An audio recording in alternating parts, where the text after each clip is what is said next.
আজ থেকে ১০০ বছর পর ক্যালেন্ডারের পাতায় যখন ২১২৪ সাল, আমাদের প্রায় প্রত্যেকের দেহ তখন মাটির নিচে, অস্তিত্ব তখন রুহের জগতে।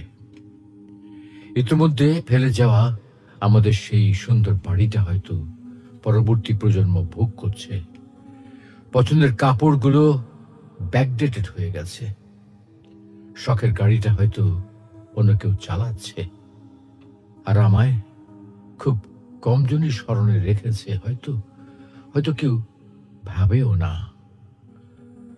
হাতে তাদের সময় নেই, যাদের জন্য এত কিছু করতে করতে নিজের জীবনটাই শেষ করে দিয়েছিলাম।